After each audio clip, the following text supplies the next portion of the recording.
vino a visitar a nuestros estudios en este 2024. Es la primera vez que charlamos con él y entrevistamos. Gabriel Solano, dirigente del Partido Obrero, es legislador de la Ciudad de Buenos Aires, ya está en su segundo mandato y además un dirigente histórico y social en las luchas callejeras, ¿no? Frente a un año muy difícil, social y políticamente hablando.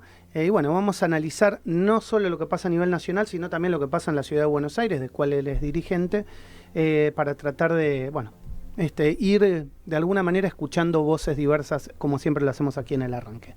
Gabriel, buen día, siempre un placer tenerte y escucharte. ¿Cómo andas? Bien, gracias por la invitación. Bueno, ¿cómo estás viendo la Ciudad de Buenos Aires? Primero empezamos por el terruño, nuestro territorio. Jorge Macri, ya se pasaron sus primeros 100 días de gobierno, un poco hablábamos fuera del aire, pero bueno, si me querés dar tu impresión de lo que vas viendo. Mira, yo noto cierta unanimidad en relación a Jorge Macri. Viste que de repente hay gente que dice, a uno le gusta, a otro no le gusta. No encuentro a nadie que lo reivindique. O sea, la unanimidad, y te digo, esta nueva legislatura, no voy a decir quién me lo dice, porque sí. Acá vale que se dice el pecado, pero no el pecador. Está bien.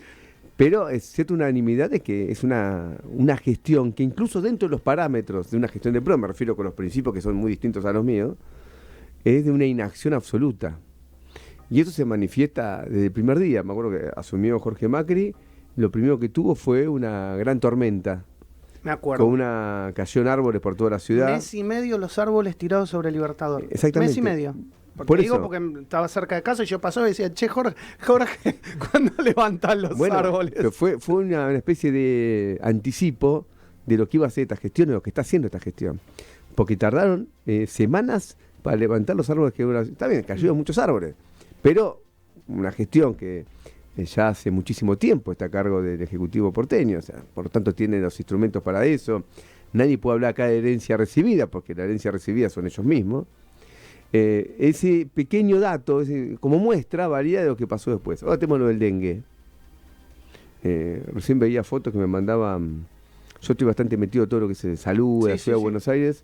Me mandaban fotos de distintos hospitales de la ciudad, por ejemplo, Ramos Mejía. Colapsadísimos. Pero, y los reclamos los profesionales de salud dentro de los hospitales son, como decir, más que básicos. Porque vos decís, queremos repelente en un hospital donde hay dengue. Claro. Queremos mosquiteros. Queremos tules para los enfermos. Y es algo muy elemental porque vos escuchás a Quirós, decís, bueno, hay que tener repelente, hay que tener mosquitero. Inclusive hablo de tules en la cama, pero los propios hospitales no lo tienen. Exactamente, ¿sí? Donde en tu casa vos podés no tener un tul, pero posiblemente, bueno, estás enfermo. Exacto. Cuando vos tenés un internado de dengue, tener un tul es clave porque cualquier mosquito que te pica propaga la enfermedad a otro. O sea, ahí tenés la fija de que eso es una forma de propagar la enfermedad. Y no hay dentro de los hospitales, digo, pero el otro día hablando con un trabajador del Hospital Rivadavia, el que queda ahí en Las Heras, me decían, de los 7 días de la semana, como máximo hemos tenido reactivos para hacer análisis del dengue, 3 días, como máximo. Hay semanas que tenemos 2 días. Es decir, que una epidemia de dengue, no hay reactivos para que en el laboratorio se hagan los análisis. Más allá de esto que estás contando, que me parece interesantísimo, yo te debería preguntar por tu rol institucional como funcionario en la legislatura porteña. Me imagino que recambió el gobierno y que ya han tenido varias sesiones para tratar los proyectos que envió el nuevo gobierno, ¿no? Noto un dejo irónico. No se te pregunta. No, mira, justo yo vengo a una reunión, nosotros a la mañana de los lunes hacemos una reunión de equipo que trabajamos en la legislatura. Y estábamos con mi compañera Rocío, que es trabajadora de la salud, que está en la Comisión de Salud de la legislatura, que se reúne mañana asesores. Ok. Entonces, bueno, se reúne, me llama contenta. Se reúne en la Comisión de Asesores. Ok. Ella estaba entusiasmada con ponerse a trabajar. Cuando digo, mandame el temario. Nosotros presentamos un montón de proyectos, por el dengue, por la vacuna, por el descacharramiento, un montón de proyectos concretos. Ves el temario. Declarar el 7 de abril día de no sé qué cosa. Saludar la presencia del doctor tal que viene de Estados Unidos por tal motivo. Declarar al simposio, no sé. Nada de ese temario, incluso aunque se aprobara, es irrelevante, va a modificar la situación de la salud de la Ciudad de Buenos Aires. Nada. Hoy es día 8 de abril, las sesiones ¿Pero ordinarias... solo de la salud o proyectos interesantes también con...? Cero. Hoy es 8 de abril, empezó las sesiones el 1 de marzo, cuando se inaugura las sesiones ordinarias de la legislatura. Al 8 de abril una sola sesión, el día 21 de marzo, o sea, el jueves previo al 24 de marzo. Claro, sí, y eso que todos los jueves venían que se Bueno, todos los jueves, todos los tienen jueves. cerrada la legislatura. Hoy indago cuándo será la próxima sesión, siendo que solamente hubo una en un mes y ya casi y medio de que se inició las sesiones ordinarias, y me dicen qué sería en la primera quincena de mayo. Sería, mañana podría no serlo. Entonces, tranquilamente vos tenés 2 meses de la legislatura cerrada en un cuadro de epidemia de dengue, los problemas que tenemos en la ciudad, que no son distintos. ¿Y ahí cómo separan ustedes como oposición, pero también la oposición en general? ¿No ves un articulado por parte de la izquierda, también del Frente de Todos, decir, che, nos juntamos y por lo menos tratamos de convocar nosotros o de forzar una convocatoria? Hay un tema complicado, porque yo ese lo he dicho cuando me tocó hablar de la legislatura, hablo bastante, yo qué sé, lo que más hablo ahí, y digo, siempre tengo una disyuntiva, pues si yo denuncio que no funciona, capaz que funciona. Y si funciona, capaz que es peor que no funcione. Porque cada vez que funciona es para hacer cosas negativas. Es decir, yo te puedo asegurar que cuando funcione van a probar cosas o irrelevantes o jodidas. Uh-huh. Irrelevantes llamo a el día del arquero, el día de las sandías, claro. ¿Entiendes? Dice, bueno, el que capaz plantó la sandía le importa el reconocimiento. Pero no deja de ser un hecho meramente declamativo. Sí, que no cambia la estructura. Nada, de la ciudad. No tenés más presupuesto en un hospital, más presupuesto en un colegio, viviendas populares, mejor tránsito, nada de eso. Entonces es irrelevante. Ahora, y cuando hay algo relevante es negativo. Entonces yo a veces tengo la duda, ¿cuál es la disyuntiva? De reclamar que funcione y después arrepentirme. Sí, te entiendo perfectamente. Ahora, yo me paro frente a lo que puede estar pensando Jorge Macri en este momento o legisladores de la ciudad. Dicen a nivel nacional, mandaron el mismo presupuesto, el presupuesto del 2023 es el que está vigente de alguna manera, con toda la inflación que hubo, la ciudad no tiene mayores recursos, por el contrario, hay recortes de recursos en coparticipación, etcétera, es lo que se dice a nivel nacional. Entonces, bueno, tenemos que como que funcionar en piloto automático. Mira, en la ciudad habría que hacer los números finos y ver cómo es el devengado de la aplicación presupuestaria, pero yo me animo a decir que no es igual, por lo siguiente. Primero porque el componente de participación en el presupuesto global de la ciudad, de la coparticipación que gira el Estado Nacional, es mucho menor a otros estados provinciales. Uh-huh. Por lo tanto, aunque es cierto, esto es indudable, es así, que el envío de nación a provincia se ha reducido significativamente, en la ciudad el impacto es menor, porque, por ejemplo, si fuese el 15% del presupuesto... Sí, claro, vos decís, eso te mueve el amperímetro. ¿Entendés? No, entonces no tiene ese peso. Además que lo que más se recortó de nación a provincias son las distribuciones de presupuesto por fuera de la coparticipación. Uh-huh. Está bien. Y eso en la ciudad casi no había nada. En cambio, la coparticipación... No importa tanto que no se haya modificado el presupuesto 2023, porque eso llega con lo que se está recaudando. Uh-huh. Entonces, si por ejemplo del IVA te corresponde tanto por ciento, como se cobra por los precios finales, también se incrementa, ¿se ve? Sí. Después, el presupuesto de la ciudad, el impuesto más importante es ingresos brutos. Explica aproximadamente un 60% del total de la recaudación. Importantísimo. Es importante. La clave de la ciudad es ingresos brutos. De manera, claro, digamos... Es una ciudad que demanda servicios permanentemente. Claro. ¿No? Entonces, el ingreso bruto está directamente vinculado a los precios. Por lo tanto, lo que pasa en la ciudad es que el presupuesto y la recaudación crece con la inflación. Okay. Podría tener una disminución en tanto caigan... Sí, las ventas. ¿Entiende? Pero ¿cómo? De todas maneras, esos precios finales se ajustan por la inflación y los gastos del Estado no, entonces vos tenés que hay un margen. De hecho, el año pasado la ciudad tenía un superávit fiscal significativo. Uh-huh. Y eso sin modificar una estructura impositiva que podría darle mucho más ingresos. Ujú. Uno lo que ve también, yo me acuerdo que durante varios años del gobierno de Larreta se decía la ciudad no está haciendo obras trascendentes, sino que está haciendo maquillaje, y hoy lo que se ve ni siquiera son las obras de maquillaje, porque, a ver, uno va por la calle y ves la ciudad sucia, complicada, no hay mantenimiento de los contenedores, ves ratas por todos lados, como yo no veía nunca. Se ve el maquillaje, pero al final de la fiesta, ¿viste? Que todo me corrí. No sé si piensan lo mismo. No, sí, si la ven ciudad lo está mismo. fea. Sí, así pero es el principio de la fiesta de Jorge Macri, no es el final. Claro, eso es lo peor. No, la ciudad está Y decididamente ni fea. hablemos de obra de infraestructura como un subte que se continúa, un proyecto como la línea F, que en algún momento se charló, la H, que nunca... No está en el presupuesto. Si vos agarras el presupuesto de 2024, Cero. lo único que hay para subte, por ejemplo, que sea un tema clave para poder aliviar la cuestión del tránsito y asegurar una movilidad mucho más ágil y dinámica, no está lo único que está en el presupuesto es una renovación de los subtes de la formación de la línea B, Ujú. que hace un montón que está presupuestado. Hay Sí. que ver si ahora lo ejecutan o no lo ejecutan. Porque aparte son formaciones que tienen contaminación de asbesto. Claro, son las que Claro. se habían comprado a Madrid Claro. por chatarra. Entonces, ¿qué pasa? Ahí eso es lo único que está. Si eso se hiciera, bueno, perfecto. Pero hace un montón que lo tienen que hacer, pero no es una obra que te va a mejorar, sino que te mantiene. Ujú. Porque, para que se entienda, el capital se amortiza. Sí, te entiendo. Está. Si vos no renovás el capital que se va depreciando, se va amortizando, la ciudad se descapitaliza. Está claro. Y la ciudad se va descapitalizando porque no tenés ningún tipo de renovación de nada. El único proyecto que mandó Jorge Macri hasta ahora, serio, que yo estoy completamente en contra, es el proyecto para establecer la reiterancia de la ciudad de Buenos Aires, Ah, ok.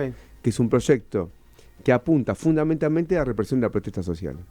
Y está eso copiado de una ley que se aplica en Mendoza con consecuencias muy, muy negativas. Después no mandó nada más. Claro, por ejemplo, si a vos te detienen, no sé, digo, 3 o 4 veces, hay que ver como lo que dice la letra fina del proyecto, pero, por ejemplo, cortar una calle, eso puede agravar la pena.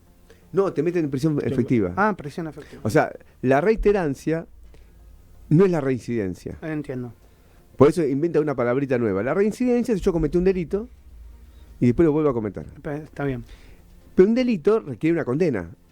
Si yo no tengo una condena, no es un delito todavía, es una sospecha que puede haberse cometido un delito. En el caso de la reiterancia, alcanza con que se presuma que vos cometiste ese delito en más de una ocasión y que lo vas a volver a cometer sin que tengas ninguna condena. Entonces, por ejemplo, vos vas a 2 marchas y te pueden dar prisión efectiva. Eso, que suena descabellado, en Mendoza pasa. Hay tantas cosas que suenan descabellados y vamos escuchando. El otro día, ayer justamente estaba escuchando a Venegas Lynch, que hablaba de la educación, no sé si tuviste la posibilidad. ¿Cómo no escucharlo? Y vos decís, pero esto es algo, ¿no? Donde hacía una comparación de que vos tenés la libertad como padre de hacer lo que quieras, e inclusive si no tenés que mandar a tu hijo a la escuela, no lo mandás, porque vos lo necesitas para trabajar, ¿no? O sea, un trabajo infantil o explotación infantil, si querés. Hay cosas, no sé, que parecen que en 4 meses, 6 meses, o sea, nos modificó hasta pensamientos culturales que teníamos como intrínsecos, como correctos. ¿Sí? ¿Qué nos pasó en 6 meses? Sí, uno puede decir, bueno, es un Venegas Lynch, pero el tema es que antes los Venegas Lynch pensaban así, no lo decían, y mucho menos gobernaban. Ahora gobierna Venegas Lynch. Y lo que él da, ese ejemplo que él da, obviamente, capaz que una persona dice, sí, es cierto. ¿Cuántos padres tienen el problema de que no tienen el dinero para mandar a su hijo al colegio? Sí, pero ahí tiene que estar el Estado donde tiene que garantizar que ese pibe sepa leer y escribir. Lo que debía decir Venegas Lynch es lo siguiente: no tiene plata el padre para mandarlo al colegio, entonces tengo que, por un lado, hacer que el chico tenga una beca, asegurarlo, y después ayudar también al padre para que su trabajo le permita vivir dignamente. Claro. Ahora, él presenta de la manera o más... O si después el pibe, por elección particular, elige a partir de cierta edad, cuando terminó su secundaria, ir a trabajar con el padre, perfecto, pero terminó su educación obligatoria. Obvio. La obligatoriedad, en primer lugar, no es del padre, que también es del padre o de la madre, es del Estado, claro, en asegurar las condiciones. Porque si yo hago una obligatoriedad que solamente es de la familia y no del Estado, entonces mañana voy a perseguir a la familia y el Estado no garantizó los medios materiales para que esa familia pueda finalmente concretarlo. Además, tal vez es filosófico, Gabriel, que ya siempre, muchas veces nos metemos en temas de esto con vos, pero es filosófico porque, digamos, ese chico, Venegas Lynch, de chico, seguramente no tuvo digamos, nació en otro lugar. Lógico. De lo que nació un chico en un barrio carenciado, ¿entendés? ¿Y qué elección tuvo el pibe en un barrio carenciado y qué elección tuvo él de nacer en esa casa? Eso lo definió, fue interesante. Capaz que no es la forma de decirlo porque en realidad es indignante y es para boxearlo. Digamos, sacando ese hecho, él lo definió como un tema de libertad. Él lo definió en términos de libertad. Él dijo, la libertad es eso. Él dijo, la libertad es que un padre puede elegir si lo manda al colegio o lo manda a laburar. Es decir, que la libertad ya no es un objetivo de que la sociedad pueda vivir mejor, las personas realizarse de acuerdo a sus objetivos, sus intereses, sino que la libertad es que a vos te puedan mandar a laburar. Ya. A los 10 años... Y eso es la libertad. Ahora, sí, la libertad más anárquico que otra cosa. ¿Y cuál es la libertad del chico? Perdón, de poder educarse y después de cuando tiene la mayoría de edad, elegir lo que quiere hacer. Esa es la libertad del pibe. El chico ahí no tiene ninguna libertad, pero claro, la libertad está puesta en términos, aparte otra cosa reaccionaria. La obligación del padre, o de la madre, o de ambos, es garantizarle a su hijo determinados derechos. Sí. No es hacer de su hijo lo que uno quiera como padre o como madre. Exacto. Yo soy padre, tengo 3 hijos. Yo estoy obligado a mis hijos, dentro de mis posibilidades, por supuesto, y el Estado debiera hacer que yo tenga esas posibilidades para hacerlo, de garantizarle los derechos que él tiene, no de disponer de mi hijo como si fuese un bien propio. Claro. No, lo que decía es que eso pasa por arriba de los derechos del niño, y los derechos del niño están arriba de todo el resto, de la decisión del Estado y de la decisión de su familia. El niño en sí mismo tiene el derecho de alimentación, tiene el derecho de abrigo y tiene el derecho de educación. Sí. No se puede pasar para arriba de eso. Pero una cosa, déjame decir ahora lo pienso. Entonces no quiero olvidarme, me voy a olvidar. Lo acabo de pensar ahora y tengo que decir algo sobre el tema. Cuando una madre lleva a su hijo a una marcha, ¿no tiene que dejarlo? Jorge Macri, pero el chico tiene que estar en la escuela, no puede estar en una marcha. Claro. Ahora, si tiene que estar en el taller y la escuela, ¿no tiene que estar en la escuela el pibe? Bueno, yo ahí te podría decir, tal vez Jorge Macri no es Venegas Lynch. O sea, piensan distinto. Pero Venegas Lynch hubiese suscrito sin la menor duda esa afirmación de Jorge Macri. Sí, claro. ¿Cuál es el tema? Le importa un pito a los pibes.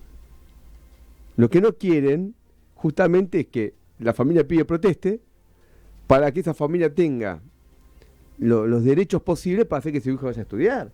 Entonces, es una doble moral.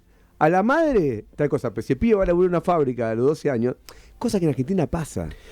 Déjame preguntarte si vos ves, yo creo que cuál va a ser tu respuesta, pero ¿vos ves algo positivo o algún activo positivo en el gobierno de Milei? ¿Ves algo que digas, mira, che, aunque sea esto, puedo rescatar? No. El gobierno de Milei es una calamidad. Es una calamidad. Y yo me sumo a todos los que han dicho, sí. Recién hablábamos de lo que le pidió la general americana, con que esto mucho la gente no lo sabe porque salió... Si Milei triunfa, el pueblo argentino pierde. Ok. Yo tengo esa... ¿Cómo te puedo decir? Mi conclusión es... Esa convicción. La pongo al debate, por supuesto, pero para mí es una conclusión irrefutable. En el movimiento de derechos humanos, en general hay muchas salas, históricamente ha sido así. Nosotros siempre nos movilizamos con sectores que no son los de Estela de Carlotto. Sí, históricamente. Yo empecé a militar hace 30 y pico de años, chiquitito. Así que imagínate. Nunca vamos a marcha de Carlotto. Porque Carlotto dijo algo que yo estaba a favor. A este gobierno hay que derrotarlo. Ya.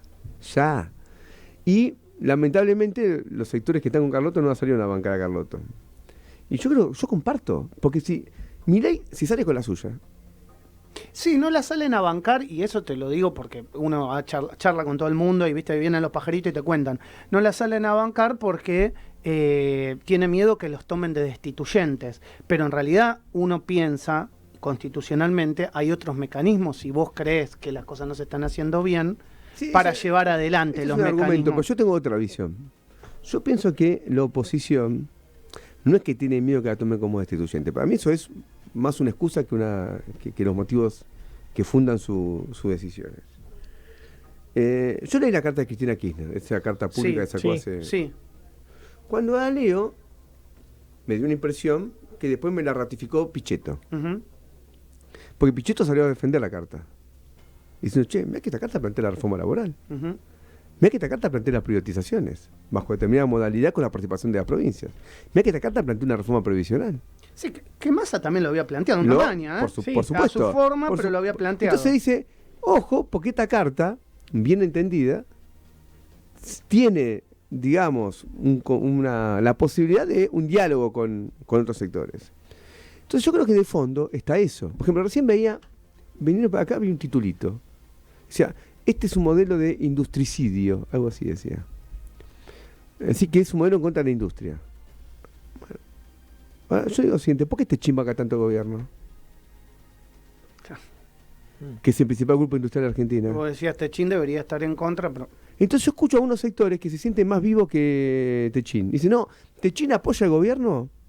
Si yo escucho a dirigentes kirchneristas, dicen así más o menos. Los empresarios apoyan al gobierno por prejuicio ideológico. Porque son gorilas per se, por formación, por tradición o por lo que sea. No por un interés de clase. Mentira. Este gobierno, y los grandes empresarios lo apoyan, tienen la pretensión de quitarle a los trabajadores conquistas históricas. La jornada de 8 horas, las indemnizaciones por que uno despido, piensa que eso no sería posible. Los convenios colectivos de trabajo, todo.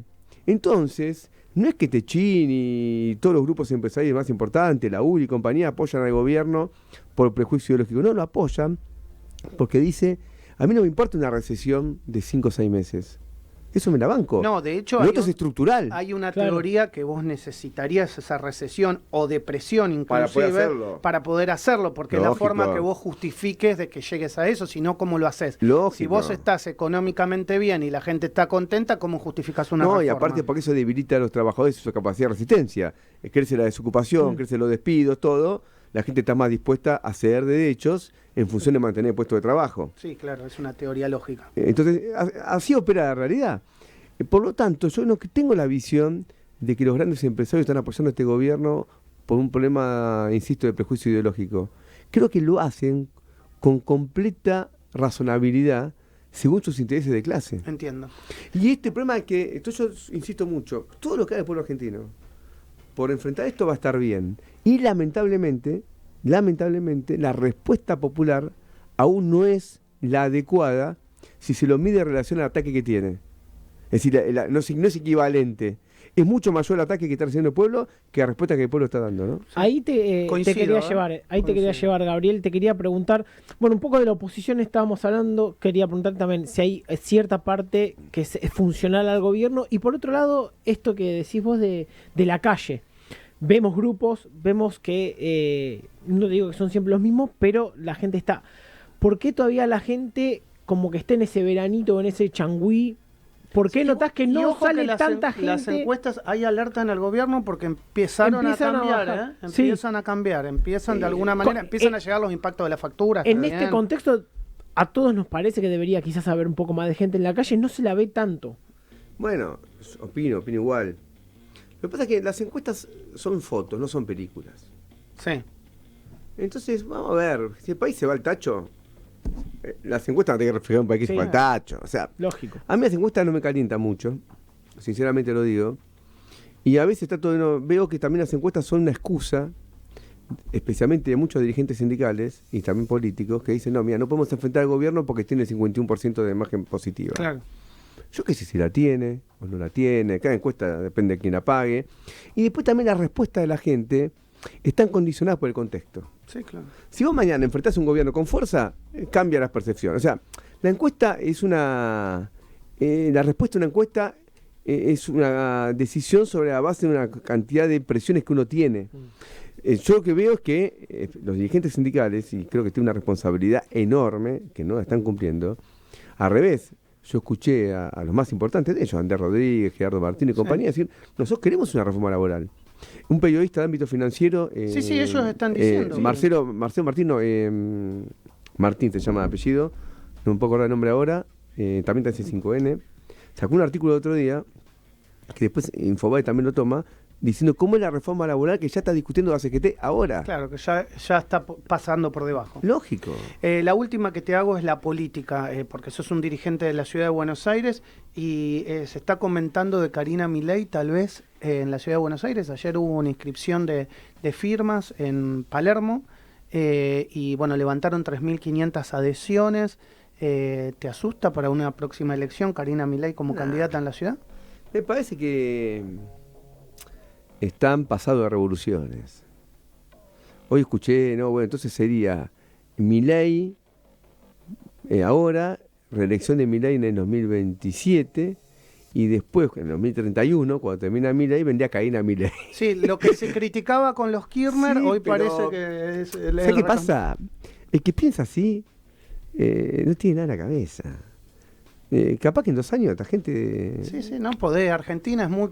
Vuelve a las redes sociales. Argentina no van a poder caminar por la calle. No. Adorni.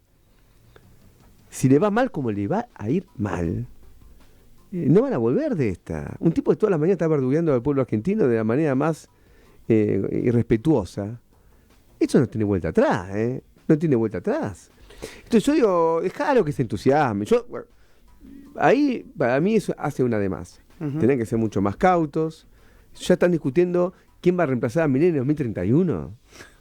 Sí, claro. Y todo lo que falta. Gabriel, siempre un placer. Gracias por venir a Radio Sónica. Gabriel Solano, dirigente del Partido Obrero, también legislador de la ciudad de Buenos Aires, pasó con nosotros, charló, conversó, dialogó y reflexionó en El Arranque.